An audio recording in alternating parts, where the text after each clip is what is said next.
बादशाह अकबर की बात सुनाता हूँ। बीरबल का नाम तो आप जानते ही हैं। बहुत विद्वान थे वो। अकबर के साथ रहते थे। स्वयं तो ईश्वर को याद करते ही थे। कई बार बादशाह को भी कहते थे ईश्वर को याद करो।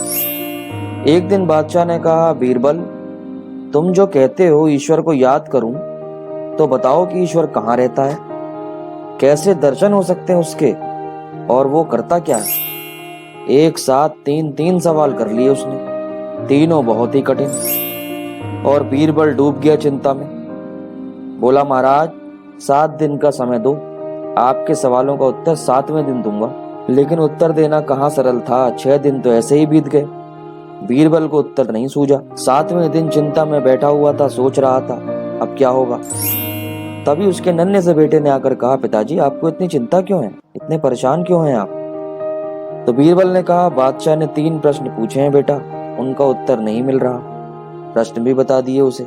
नन्हा सा बालक बोला, वाह इतनी सी बात की चिंता है आपको, इनके उत्तर तो मैं ही आपको बता सकता हूँ। आखिर बीरबल का बेटा था वो। तो बीरबल बोले, बताओ। बेटे ने कहा, आपको नहीं बादशाह को ही बताऊंगा, मुझे बस आप उनके पास ले चलो। बीरबल अपने बेटे को लेकर बादशाह के पास पहुंचा अगले दिन। बोला, श्रीमान आपके सवालों का उत्तर मेरा बेटा देगा। बादशाह ने आश्चर्य से बालक की ओर देखा और बोले, इतने कठिन प्रश्न और उत्तर देगा ये छोटा सा बालक। फिर बोले, अच्छा बच्चे बताओ हमारे प्रश्नों का उत्तर क्या है। बालक ने कहा, बादशाह तुम भारत में नए आए हो, भारत की संस्कृति को नहीं जानते। भारत की संस्कृति ये है कि जब कोई आदमी मिलने के लिए आए तो पहले उसे खिला पिलाकर उसका सत्कार करो, बाद में उससे बात करो। एकदम से उत्तर पूछने का रिवाज भारत का तो नहीं है। बादशाह ने झेप कर कहा, अच्छा बोलो तुम क्या खाओगे। बच्चे ने कहा, मैं तो छोटा सा बालक हूँ, मुझे दूध ही पिला दो। बादशाह ने कटोरे में दूध मंगवाया, दूध आ गया। बच्चे को देकर कहा, लो बेटे पियो। बालक ने कटोरे को लेकर उसकी तरफ झांका, इधर उधर से देखा, फिर उंगली डालकर उसमें कुछ ढूंढने लगा। बादशाह ने कहा, ये क्या कर रहे हो, दूध को पीते क्यों नहीं। तो बच्चे ने कहा, बादशाह मैंने सुना है दूध में मक्खन होता है, परंतु इस दूध में तो मक्खन दिखाई देता ही नहीं।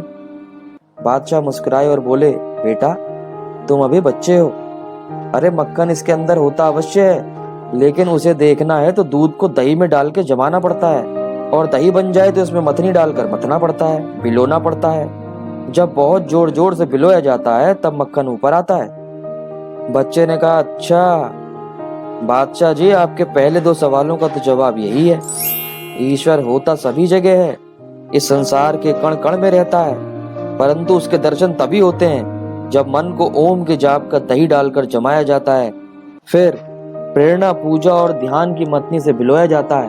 तब भक्त हृदय में भगवान को अपने समक्ष देखता है, साफ रूप से देखता है, तब भगवान के दर्शन होते हैं, निश्चित रूप से होते हैं। बादशाह ने कहा, वाह बेटा वाह, मेरे 2 प्रश्नों का उत्तर तो तुमने दे दिया, मेरा संदेह दूर हो गया। अब बताओ ईश्वर करता क्या है। तो बच्चे ने कहा, ये बात आप गुरु बनकर पूछ रहे हो या शिष्य बनकर। तो बादशाह ने कहा, गुरु बनकर कोई नहीं पूछता, मैं तो शिष्य बनकर ही पूछ रहा हूँ। बेटे ने कहा, अजीब शिष्य हो तुम, गुरु नीचे पृथ्वी पर खड़ा है और तुम ऊपर गद्दी पर बैठे हो। बादशाह शर्मिंदा होकर जल्दी से नीचे उतर के आ गया और बच्चे को गद्दी पर बैठा दिया। हाथ जोड़कर बोला, अब बताओ ईश्वर क्या करता है। तो बच्चे ने हंसकर कहा, यही करता है, ऊपर वाले को नीचे और नीचे वाले को ऊपर। और ये खेल क्या हमने अपनी आंखों से नहीं देखा।